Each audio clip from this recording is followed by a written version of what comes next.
We're going to talk about the basics of your golf swing, with the most important of them being the grip, the aim, and the setup. Today I'm going to talk to you about your grip. And the grip is probably the most important aspect to the golf swing because it's your connection to the golf ball and how you hit it. What we want to try and do is get your hands onto the golf club in a very relaxed fashion so that it's a very natural motion as you're swinging the golf club. And to do that, the first thing that we're going to do is just stand up nice and tall and let our body relax and let our arms hang by our side. When we do that, I'm going to focus on my left hand as a right-handed player, and I'm going to notice that my hand just naturally turns in toward my body just a little bit. And what we want to try and do is get our hands on the golf club in that relaxed position. So what we're going to try and do is holding our golf club out in front of us, starting at the base of our pinky and moving out to about the middle of my pointer finger, and just slightly rolling my hand over the top. As I do that, I form a line right here between my thumb and my forefinger that I want pointing between my right ear and my right shoulder, with the golf club pointing straight up in the air. What that does for me is now as I swing the golf club, my hand naturally wants to fall back into that relaxed position, which is then going to return the golf club back to the golf ball squarely, which will get us hitting the golf ball straighter and on line more often. There are several different grips that you can try and do that will work. You can have a very strong grip where my hand is turned all the way over to the right side.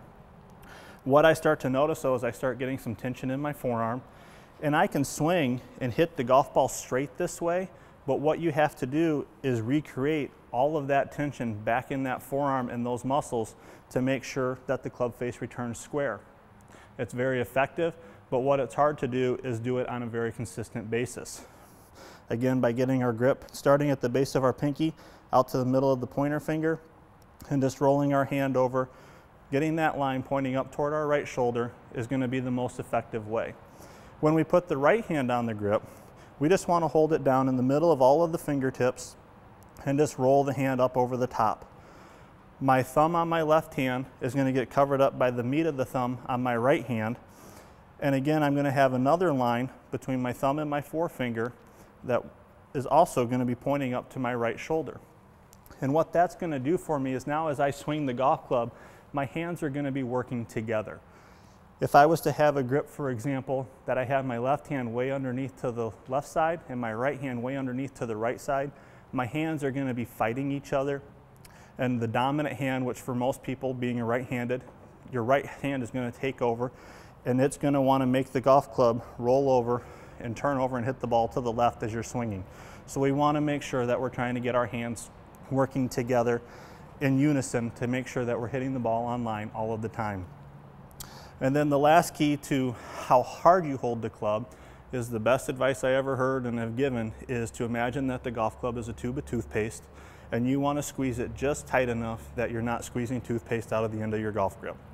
You want it fairly light on the golf club. You don't want to be squeezing as hard as you can, because again, you start creating the tension in your forearms, and you want to try and remain as relaxed as you possibly can throughout the entire golf swing. There are several different types of golf grips that you can use. There's three basics that are the most common. The first one is an interlock grip, where the pointer finger of my right hand and the pinky finger, the pointer finger of my left hand, pinky finger of my right hand are actually going to interlock together and work together in this fashion. Another very similar variation is called the overlap grip, where the pinky of my right hand is just going to simply rest on top of the pointer finger and middle finger of my left hand. Those are probably the two most common grips out there, and my suggestion is just to use whichever one is more comfortable for you. Depending on how long your fingers are or how thick your fingers or thin your fingers might be, certain grips will feel more comfortable to you than others. The third variation, which is not very common but it can also be used, is also just called a baseball grip, where the right hand just butts up and stays next to the left hand on the grip, and you have all 10 fingers touching the golf club. This can also be a very good grip for seniors and women who are not generating as much club head speed. It will help them get the golf club back square to the golf ball more often. So whichever grip you decide to use, remember the keys are that you want to have the grip starting at the base of your pinky finger on your left hand, working out to the middle of your pointer finger, and then just rolling up with the line pointing up between your right ear and right shoulder, and then holding the right hand down in the middle of all of the fingers, and again creating the line, getting that pointed up in the same general direction so that your hands are working together as you swing the golf club. I hope this will help you with your golf game. Remembering all of these tips and using your hands on the club effectively will get you hitting the ball straighter more often and online while you're out playing your golf game. Use these while you're out practicing and you'll remember to stay in your game.